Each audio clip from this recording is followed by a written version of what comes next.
കഴിഞ്ഞ വീഡിയോയിൽ നമ്മൾ പറഞ്ഞിരുന്നു 34,000 പുതിയ ഡെവലപ്പേഴ്സാണ് ക്രിപ്റ്റോ സ്പേസിലേക്ക് എൻ്റർ ചെയ്തിട്ടുള്ളത് എന്നുള്ള കാര്യങ്ങൾ.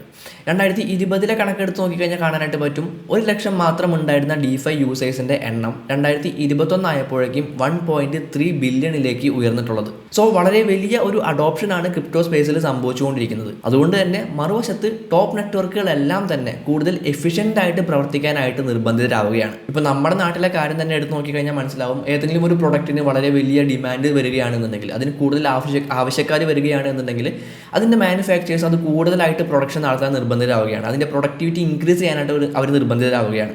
അവരങ്ങനെ ചെയ്തില്ല എന്നുണ്ടെങ്കിൽ ആ ഒരു മേഖലയിൽ, ആ ഒരു ഫീൽഡിൽ അവർക്ക് പിടിച്ചു നിൽക്കാനായിട്ട് സാധിക്കില്ല. അത്തരത്തിലുള്ള സിറ്റുവേഷൻ വന്നതുകൊണ്ട് തന്നെ ടോപ്പ് നെറ്റ്വർക്കുകളിൽ ഒന്നായിട്ടുള്ള എത്തേറിയത്തിൻ്റെ ഗ്യാസ് ഫീ കുറയ്ക്കാനും, എത്തേറിയത്തിൻ്റെ ഗ്യാസ് ഫീ നമുക്കറിയാം വളരെ വലിയ ഗ്യാസ് ഫീ ആണ്. നമ്മളൊരു എത്തേറിയം ട്രാൻസാക്ഷൻ നടത്തണമെങ്കിൽ നമുക്ക് വളരെ വലിയൊരു ട്രാൻസാക്ഷൻ ഫീ ഒക്കെ നമുക്ക് കൊടുക്കേണ്ടതായിട്ട് വരുന്നുണ്ട്. അപ്പോൾ അതുകൊണ്ട് തന്നെ അതിൻ്റെ ഫീ കുറയ്ക്കാൻ വേണ്ടിയിട്ടും അതിൻ്റെ ട്രാൻസാക്ഷൻ സ്പീഡ് കൂട്ടാൻ വേണ്ടിയിട്ടും TPS ആയിട്ട് നോക്കുകയാണെങ്കിൽ 15 മറ്റോ ആണ് എത്തേറിയത്തിൻ്റെ ട്രാൻസാക്ഷൻ പെർ സെക്കൻഡ് എന്ന് പറയുന്നത്. അപ്പോൾ അത് കൂട്ടാൻ വേണ്ടിയിട്ട്, അതായത് എത്തേറിയത്തിൻ്റെ എഫിഷ്യൻസി മൊത്തത്തിലൊന്നും കൂട്ടാൻ വേണ്ടിയിട്ടുള്ള കാര്യങ്ങൾ എത്തേറിയം കമ്മ്യൂണിറ്റി ചിന്തിച്ചു തുടങ്ങി. ഇതിനൊരു സൊല്യൂഷൻ ആയിരുന്നു ലെയർ 2 ബ്ലോക്ക് ചെയിൻ എന്ന് പറയുന്നത്. ഈ ലെയർ 2 ബ്ലോക്ക് ചെയിൻ്റെ സഹായത്തോട് കൂടിയിട്ട് എത്തേറിയത്തിൻ്റെ ഗ്യാസ് ഫീ കുറയ്ക്കാനും അതിൻ്റെ ട്രാൻസാക്ഷൻ സ്പീഡ് കൂട്ടാനും സാധിക്കും. അതായത് എത്തേറിയം കൂടുതൽ എഫിഷ്യൻ്റ് ആക്കാനായിട്ട് സാധിക്കുമെന്നുള്ളതാണ്. 15 ട്രാൻസാക്ഷൻ പെർ സെക്കൻഡ് മാത്രം ഉണ്ടായിരുന്നത് 1000 ട്രാൻസാക്ഷൻ പെർ സെക്കൻഡിലേക്ക് ഉയർത്താനായിട്ട് ഈ ലെയർ 2 ബ്ലോക്ക് ചെയിൻ സാധിക്കും എന്നുള്ളതാണ് ഇതിൻ്റെ ഒരു പ്രത്യേകത. സോ ഇത്രയും എഫിഷ്യൻ്റ് ആയിട്ടുള്ള ഒരു ബ്ലോക്ക് ചെയിൻ ആയതുകൊണ്ട് തന്നെ ലെയർ 2ൻ്റെ ഡിമാൻഡ് വളരെയധികം കൂടാനായിട്ട് തുടങ്ങി. എത്തേറിയത്തിൻ്റെ പ്രശ്നങ്ങൾ പരിഹരിക്കുക എന്ന് പറയുന്നത് വളരെ വലിയൊരു കാര്യം തന്നെയാണ്. അതുകൊണ്ട് തന്നെ അതിൻ്റെ ഡിമാൻഡ് കൂടുതൽ അതിശയമൊന്നുമില്ല. നിലവിൽ ലെയർ 2 നെറ്റ്വർക്കുകൾ ഒരുപാടുണ്ട് എന്നുണ്ടെങ്കിൽ പോലും അതിലെ രാജാവ് എന്നൊക്കെ നമുക്ക് വേണമെങ്കിൽ വിളിക്കാവുന്ന ഒന്നാണ് മാറ്റിക് എന്ന് പറയുന്ന പ്രൊജക്റ്റ്. സോ ഇന്നത്തെ ഈ ഒരു വീഡിയോയിൽ നമ്മൾ നോക്കാനായിട്ട് പോകുന്നത് മാറ്റിക്കിനെ പറ്റിയിട്ടാണ്. എന്താണ് മാറ്റിക് എന്നും അതെങ്ങനെയാണ് ആ ഒരു പ്രൊജക്റ്റ് ഉണ്ടായതെന്നും അതിൻ്റെ ഫൗണ്ടേഴ്സ് ആരാണ് എന്നും അതെങ്ങനെയാണ് പ്രവർത്തിക്കുന്നത് എന്നുള്ള കാര്യങ്ങളൊക്കെ നമ്മൾ ഈ ഒരു വീഡിയോയിൽ നോക്കുന്നതായിരിക്കും. വീഡിയോയുടെ ഏറ്റവും അവസാനം മാറ്റിക്കിൻ്റെ ഒരു പ്രൈസ് പ്രഡിക്ഷനും അതിൻ്റെ ഒരു ടെക്നിക്കൽ അനാലിസിസും കാര്യങ്ങളൊക്കെ നമ്മൾ നടത്തുന്നതായിരിക്കും. സോ ഒട്ടും തന്നെ സ്കിപ്പ് ചെയ്യാതെ കംപ്ലീറ്റ് ആയിട്ട് കാണാനായിട്ട് ശ്രമിക്കുക. നേരെ വീഡിയോയിലേക്ക് കിടക്കാം. Everybody on the top got the same sound. Everything I'm about to drop, make a name now. Yeah, y'all don't really know. നമ്മൾ ഇന്ത്യക്കാർക്ക് വളരെയധികം അഭിമാനിക്കാവുന്ന ഒരു പ്രൊജക്റ്റാണ് മാറ്റിക് എന്ന് പറയുന്നത്. കാരണം ഇതിൻ്റെ ഫൗണ്ടേഴ്സ് ആയിട്ടുള്ള 3 പേരും ഇന്ത്യൻസ് ആണ്. അനുരാഗ് അർജുൻ, സന്ദീപ് നെയ്ൽവാൾ, ജയന്തി കനാനി. ഇവർ 3 പേരും വളരെ മികച്ച ഡെവലപ്പേഴ്സാണ്. മാത്രമല്ല ഇന്ത്യയുടെ ബിറ്റ്കോയിൻ കമ്മ്യൂണിറ്റിയുടെ വളരെ ആക്റ്റീവായിട്ടുള്ള മെമ്പേഴ്സുമായിരുന്നു ഇവർ 3 പേരും. ആ ഒരു 2018 കാലഘട്ടം എന്നൊക്കെ പറയുമ്പോൾ ഇന്ത്യൻ ഗവൺമെൻറ്റിൻ്റെ ക്രിപ്റ്റോ കറൻസിയോടുള്ള സമീപനം എങ്ങനെയായിരുന്നു എന്നുള്ള കാര്യങ്ങളൊക്കെ നമുക്കറിയാം. ക്രിപ്റ്റോ കറൻസിയോട് മുഖം തിരിഞ്ഞു നിൽക്കുന്ന ഒരു രീതിയായിരുന്നു ഇന്ത്യൻ ഗവൺമെൻറ്റിന് ഉണ്ടായിരുന്നത്. അതുകൊണ്ട് തന്നെ ഇന്ത്യയുടെ ബിറ്റ്കോയിൻ കമ്മ്യൂണിറ്റി എന്ന് പറയുമ്പോൾ, അല്ലെങ്കിൽ ഇന്ത്യയുടെ ഒരു ക്രിപ്റ്റോ കറൻസി കമ്മ്യൂണിറ്റി എന്നൊക്കെ പറയുമ്പോൾ എത്രത്തോളം ചെറിയ ഒരു കമ്മ്യൂണിറ്റി ആയിരിക്കും ഉണ്ടായിരിക്കുക എന്നുള്ള കാര്യങ്ങൾ നിങ്ങൾ ജസ്റ്റ് ഒന്ന് ചിന്തിക്കുക. ഇന്ത്യയുടെ ക്രിപ്റ്റോ കറൻസിയോടുള്ള മുഖം തിരിച്ചലിനെ പറ്റിയിട്ട് സന്ദീപ് നെയ്ൽവാൾ ഒരു ഇൻ്റർവ്യൂവിൽ പറയുകയുണ്ടായി. അതായത് ക്രിപ്റ്റോ കറൻസിയോടുള്ള ഇന്ത്യയുടെ മുഖം തിരിച്ചലിന് ഇന്ത്യയിലെ ബ്ലാക്ക് മാർക്കറ്റ് ഇക്കണോമിയുമായിട്ട് ബന്ധമുണ്ട് എന്നും ഇത് ഇന്ത്യയുടെ GDPയിലേക്ക് കണക്കാക്കി കഴിഞ്ഞിട്ടുണ്ടെങ്കിൽ ലോകത്തിലെ ടോപ്പ് 3 ലാർജസ്റ്റ് ഇക്കണോമിയിലേക്ക് അത് ഇന്ത്യയെ എത്തിക്കുമെന്നാണ് അദ്ദേഹം പറഞ്ഞത്. ഇതിൽ നിന്നെല്ലാം ഇൻസ്പയർഡ് ആയിക്കൊണ്ട് ക്രിപ്റ്റോ സ്പേസിലേക്ക് കാലെടുത്ത് വയ്ക്കാൻ ഇന്ത്യയിലെ ഒരുപാട് ഡെവലപ്പേഴ്സ് ആഗ്രഹിച്ചിരുന്നു. ആ ഒരു സമയത്താണ് 2018 ക്രിപ്റ്റോ ബാൻ വരുന്നത്. അതുകൊണ്ട് തന്നെ കാലെടുത്ത് വയ്ക്കാൻ തയ്യാറായിരുന്നവരെല്ലാം തന്നെ അതിൽ നിന്നും പിന്മാറുകയാണ് ഉണ്ടായത്. എന്നാൽ മുന്നോട്ട് വെച്ച കാൽ പിന്നോട്ടില്ല എന്ന് പറഞ്ഞുകൊണ്ട് അവരുടെ പ്രൊജക്റ്റുമായിട്ട് മുന്നോട്ട് പോകാൻ തന്നെയായിരുന്നു നമ്മുടെ മാറ്റിക് ടീമിൻ്റെ തീരുമാനം. മാറ്റിക് ഫൗണ്ടേഴ്സ് ആയിട്ടുള്ള 3 പേരും ആ ഒരു പ്രൊജക്റ്റ് ഐഡിയയിലേക്ക് എത്താനായിട്ടുള്ള പ്രധാന കാരണം എന്ന് പറയുന്നത് നമ്മുടെ എത്തേറിയം ഫൗണ്ടർ ആയിട്ടുള്ള വിറ്റാലിക് ബ്യൂട്ടറിനും ഡെവലപ്പറായിട്ടുള്ള ജോസഫ് പൂണുമാണ്. ഇവർ 2 പേരും എഴുതിയിട്ടുള്ള ഒരു ടെക്നിക്കൽ പേപ്പറിൽ നിന്നാണ് ഇവർക്കൊരു സ്കെയിലിംഗ് സൊല്യൂഷൻ കിട്ടുന്നത്. ആ ഒരു സൊല്യൂഷൻ്റെ പേരാണ് പ്ലാസ്മ.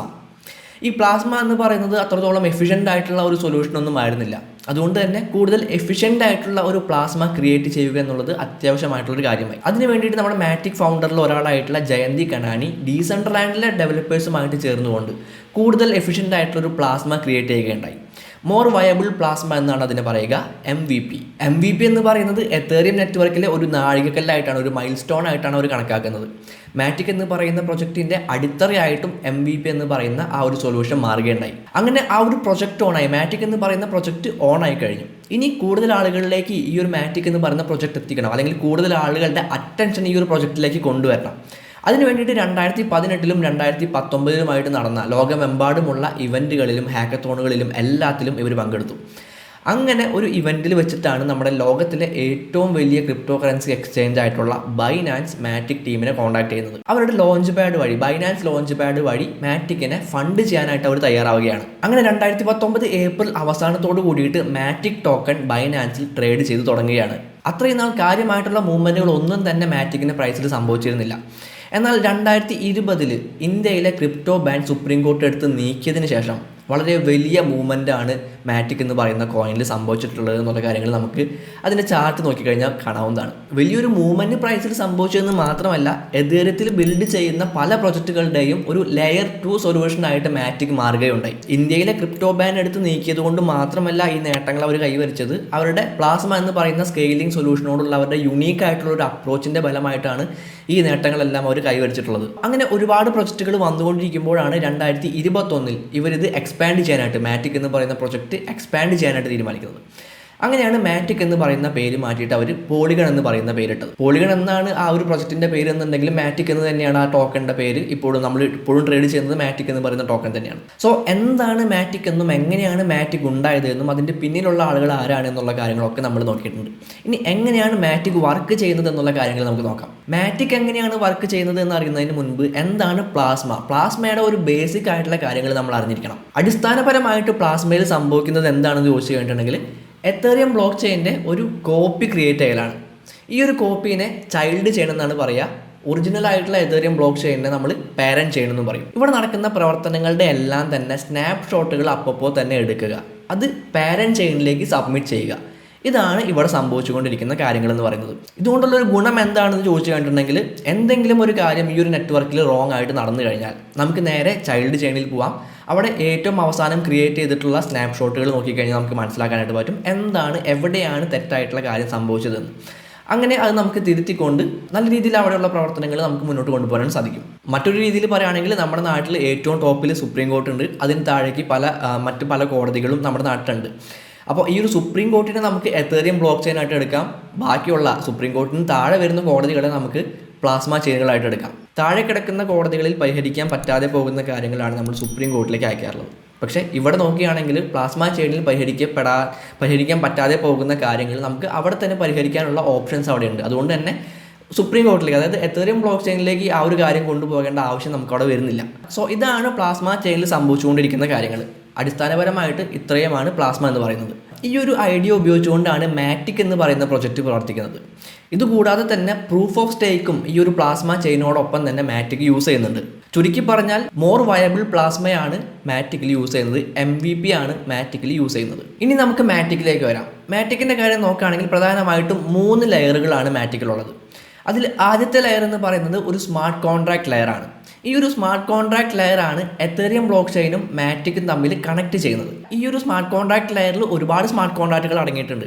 അതിൽ സ്റ്റേക്കിങ്ങിനുള്ള സ്മാർട്ട് കോൺട്രാക്ട് ഉണ്ടായിരിക്കും, അതുപോലെ തന്നെ ഡീസെൻട്രലൈസ്ഡ് ആപ്സ് റൺ ചെയ്യാനുള്ള സ്മാർട്ട് കോൺട്രാക്ട് ഉണ്ടായിരിക്കും. അങ്ങനെ പല കാര്യങ്ങൾക്കുള്ള സ്മാർട്ട് കോൺട്രാക്റ്റുകൾ ഈ ഒരു ലെയറിനകത്ത് ഉണ്ടായിരിക്കും. രണ്ടാമത്തെ ലെയർ എന്ന് പറയുന്നത് ഹെയ്ംദാൾ എന്ന് പറയുന്ന ലെയറാണ്. ഹെയ്ംദാൾ എന്ന് പറയുന്ന പേര് നിങ്ങൾ ചിലപ്പോൾ കേട്ടിട്ടുണ്ടായിരിക്കും. നിങ്ങളൊരു മാർവൽ ഫാൻ ആണെങ്കിൽ, നിങ്ങൾ മാർവൽ സിനിമകൾ കാണുന്ന ഒരാളാണെന്നുണ്ടെങ്കിൽ ഹെയ്ംദാൾ എന്ന് പറയുന്ന പേര് നിങ്ങൾ കേട്ടിട്ടുണ്ടായിരിക്കും.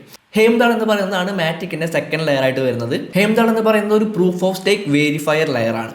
ടെൻഡർമിൻ്റ് എന്ന് പറയുന്ന ഒരു കോൺസെൻസസ് മെക്കാനിസം ആണ് ഇവിടെ യൂസ് ചെയ്തിട്ടുള്ളത്. നമ്മുടെ കോസ്മോസ് എന്ന് പറയുന്ന പ്രൊജക്റ്റിലും ഇതേ കോൺസെൻസസ് മെക്കാനിസം തന്നെയാണ് യൂസ് ചെയ്തിട്ടുള്ളത്. ഹെയ്ംദാൾ ലെയറിൽ നടക്കുന്ന കാര്യം എന്താണെന്ന് ചോദിച്ചു കഴിഞ്ഞിട്ടുണ്ടെങ്കിൽ, എത്തേറിയം ബ്ലോക്ക് ചെയിനിലേക്കുള്ള ട്രാൻസാക്ഷൻ്റെ സമ്മറീസ് ഉണ്ടാവും, അത് പബ്ലിഷ് ചെയ്യുക എന്നുള്ളതാണ്. മാറ്റിക് നെറ്റ്വർക്കിലുള്ള വാലിഡേറ്റേഴ്സാണ് ഈ സമ്മറി പബ്ലിഷ് ചെയ്യുക. ഇത് ഓരോ 5 മിനിറ്റിലുമാണ് സംഭവിച്ചുകൊണ്ടിരിക്കുക.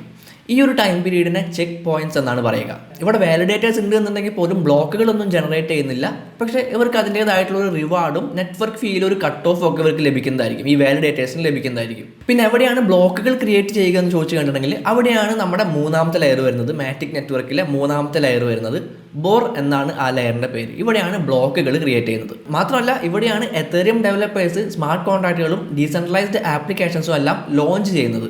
ഹെയ്ംദാൾ ലെയറിൽ 100 മുതൽ 120 വരെയുള്ള വാലിഡേറ്റഡ് നോട്ട്സ് ആണ് ഉണ്ടാവുക എന്നുണ്ടെങ്കിൽ, ബോർ ലെയറിൽ നമുക്ക് വളരെ കുറവ് വാലിഡേറ്റഡ് നോട്ട്സ് മാത്രമേ ഉണ്ടാവുള്ളൂ.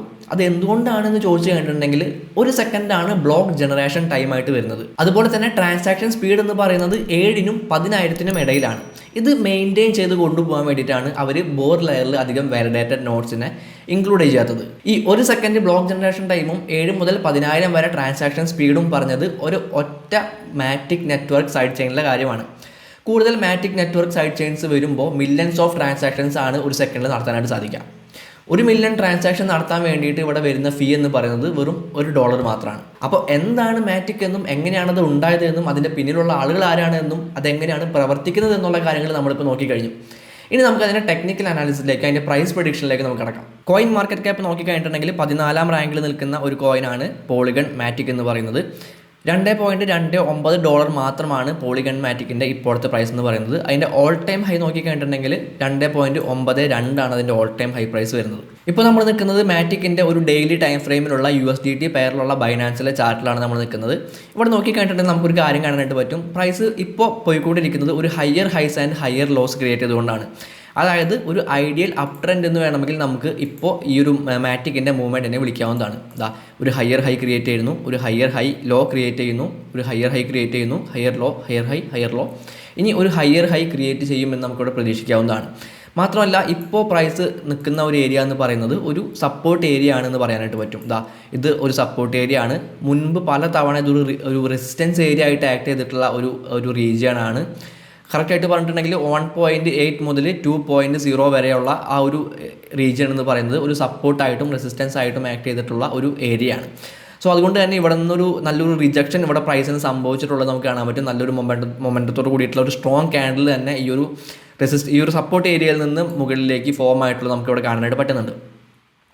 ഇവിടെ Fibonacci retracement tool just apply ചെയ്ത് കഴിഞ്ഞിട്ടുണ്ടെങ്കിൽ നമുക്ക് മറ്റൊരു കാര്യം കാണാൻ പറ്റുന്നത് പ്രൈസ് ഇപ്പോൾ നിൽക്കുന്നത് ഒരു ഗോൾഡൻ ഏരിയയിലാണ് എന്നുള്ള കാര്യങ്ങൾ നമുക്കിവിടെ വ്യക്തമായിട്ട് മനസ്സിലാക്കാൻ പറ്റുന്നതാണ്. അതായത് ഈ ഒരു 0.3 എന്ന് പറയുന്ന ലെവലിനും 0.6 എന്ന് പറയുന്ന ലെവലിനും ഇടയിലാണ് പ്രൈസ് ഇപ്പോൾ നിൽക്കുന്നത്. സോ ഈ ഒരു ഗോൾഡൻ ഏരിയയിൽ നിന്ന് പ്രൈസ് മുകളിലേക്ക് ഒരു നല്ലൊരു മൊമെൻറ്റത്തോട് കൂടിയിട്ട് കയറുകയാണ് എന്നുണ്ടെങ്കിൽ, ഈ ഒരു ഗോൾഡൻ ഏരിയയിൽ നിന്ന് റിജക്ഷൻ പ്രൈസിന് മുകളിലേക്ക് സംഭവിക്കുകയാണെന്നുണ്ടെങ്കിൽ നമുക്ക് നല്ലൊരു എൻട്രി ഓപ്പർച്യൂണിറ്റി അവിടെ ഉണ്ട് നമുക്ക് പറയാനായിട്ട് പറ്റും. നമുക്ക് ഏകദേശം അടുത്ത ഒരു 2 മാസം കൊണ്ട് ഒരു $3 മാറ്റിക്കിൻ്റെ പ്രൈസ് എത്തുമെന്നുള്ള കാര്യങ്ങൾ പ്രതീക്ഷിക്കാവുന്നതാണ്. കാരണം 0.62 എന്ന് പറയുന്ന ലെവലിനും 0.27 എന്ന് പറയുന്ന ലെവലിനും ഇടയിലുള്ള ഒരു ഏരിയ എന്ന് പറയുന്നത് 3.5 അല്ലെങ്കിൽ 3.6 ആ ഒരു ഏരിയ ആണ്. സോ അതുകൊണ്ട് തന്നെ ഈ ഒരു ഗോൾഡൻ ഏരിയയിൽ നിന്ന് പ്രൈസിന് ഒരു റിജക്ഷൻ സംഭവിച്ചു കഴിഞ്ഞിട്ടുണ്ടെങ്കിൽ തീർച്ചയായിട്ടും ആ ഒരു ഏരിയയിലേക്ക് പ്രൈസിന് എത്താനുള്ള സാധ്യതയുണ്ട്. നമുക്കതൊരു ടാർഗറ്റായിട്ട് സെറ്റ് ചെയ്യാവുന്നതാണ് എന്ന് നമുക്ക് ഇവിടെ നിന്ന് മനസ്സിലാക്കാൻ പറ്റും. ഇനി വീക്ക്ലി ടൈം ഫ്രെയിമിലേക്ക് പോയി കഴിഞ്ഞാൽ നമുക്ക് കൃത്യമായിട്ടൊരു higher highs and higher lows ഇവിടെയും ക്രിയേറ്റ് ചെയ്തുകൊണ്ട് പ്രൈസ് പോകുന്നത് കാണാനായിട്ട് പറ്റുന്നുണ്ട്. ഒരു higher high, higher low, higher high, higher low, higher high, ഒരു ഹയർ ലോ ആണ് ഇവിടെ ക്രിയേറ്റ് ചെയ്തുകൊണ്ടിരിക്കുന്നത്. തൊട്ട് മുൻപുള്ള ഹയർ ഹൈ ഏരിയയിൽ നിന്ന് ഒരു റിജക്ഷൻ ഇവിടെ പ്രൈസിന് സംഭവിക്കുന്നത് കാണാൻ പറ്റും. ഞാൻ ഒന്നുകൂടെ വരച്ച് കാണിച്ചു തരാം. ഇതാണ് തൊട്ട് മുൻപുള്ള ഒരു ഹയർ ഹൈ എന്ന് പറയുന്നത്. ആ ഒരു ഏരിയ നമുക്ക് നോക്കിക്കണ്ടിട്ടുണ്ടെങ്കിൽ ആ ഒരു ഏരിയയിൽ പ്രൈസ് കൃത്യമായിട്ട് ഒരു റിജക്ഷൻ പ്രൈസ് സംഭവിക്കുന്നത് നമുക്ക് കാണാനായിട്ട് പറ്റുന്നുണ്ട്. ഈ ഒരു ഏരിയ എന്ന് പറയുന്നത് തൊട്ട് മുൻപുള്ളൊരു ഓൾ ടൈം ഹൈ ഏരിയ എന്ന് പറയുന്നതും ഈ ഒരു ഏരിയ തന്നെയാണ്. അപ്പോൾ അതുകൊണ്ട് തന്നെ ആ ഒരു ഏരിയയിൽ നിന്ന് പ്രൈസ് നല്ല രീതിയിലൊരു റിജക്ഷനോട് സംഭവിക്കുന്നുണ്ട്. സോ ഇവിടെ ഈ ഒരു ക്യാൻഡിൽ കംപ്ലീറ്റ് ആയിട്ട് ഫോം ആയി കഴിഞ്ഞിട്ടുണ്ടെങ്കിൽ നമുക്ക് വേണമെങ്കിൽ അവിടെ ഒരു എൻട്രി എടുക്കാവുന്നതാണ്. നമുക്ക് ലോങ് ടൈമിലേക്കൊക്കെ ഹോൾഡ് ചെയ്യുന്ന ആളുകളാണ് എന്നുണ്ടെങ്കിൽ തീർച്ചയായിട്ടും നല്ലൊരു എൻട്രി ഓപ്പർച്യൂണിറ്റി മാറ്റിക്കിൽ ഇപ്പോൾ ഉണ്ട് എന്ന് നമുക്ക് കാണാവുന്നതാണ്. സോ നിങ്ങൾ യാതൊരു കാരണവശാലും ഇതൊരു ഫൈനാൻഷ്യൽ അഡ്വൈസ് ആയിട്ട് എടുക്കാതിരിക്കുക. നിങ്ങൾ നിങ്ങളുടേതായിട്ടുള്ള റിസർച്ചും കാര്യങ്ങളൊക്കെ നടത്തുമ്പോൾ അതിന് ഹെൽപ്ഫുൾ ആവുന്ന എന്തെങ്കിലും കാര്യങ്ങൾ ഈ ഒരു വീഡിയോയിൽ നിന്ന് കിട്ടുന്നുണ്ടെങ്കിൽ അത് മാത്രം എടുക്കുക. ഓക്കെ ഗൈസ്, അപ്പോൾ ഇന്നത്തെ ഈ ഒരു വീഡിയോയിൽ നമ്മൾ നോക്കിയിട്ടുള്ളത് മാറ്റിക്കിനെ പറ്റിയിട്ടുള്ള കാര്യങ്ങളാണ്. എന്താണ് മാറ്റിക് എന്ന് നോക്കി, അത് എങ്ങനെയാണ് ഉണ്ടായതെന്ന് നോക്കി, അതിൻ്റെ പ്രവർത്തനം എങ്ങനെയാണെന്ന് നോക്കി, അതിൻ്റെ പ്രൈസ് പ്രഡിക്ഷനും നമ്മൾ നോക്കി. സോ എല്ലാവർക്കും വളരെയധികം ഉപകാരപ്പെടുമെന്ന് തന്നെ വിശ്വസിക്കുകയാണ്. ഉപകാരപ്പെട്ടിട്ടുണ്ടെങ്കിൽ തീർച്ചയായിട്ടും വീഡിയോ ലൈക്ക് ചെയ്യാനായിട്ട് ശ്രമിക്കുക. കൂടുതൽ ആളുകളിലേക്ക് നമ്മുടെ യൂട്യൂബ് അൽഗോരിതത്തിന് നമ്മുടെ വീഡിയോ എത്തിച്ചു കൊടുക്കാനായിട്ട് നിങ്ങളുടെ ലൈക്കുകൾ തീർച്ചയായിട്ടും സഹായിക്കുന്നതാണ്. അപ്പോൾ അടുത്തൊരു വീഡിയോയിൽ കാണാം.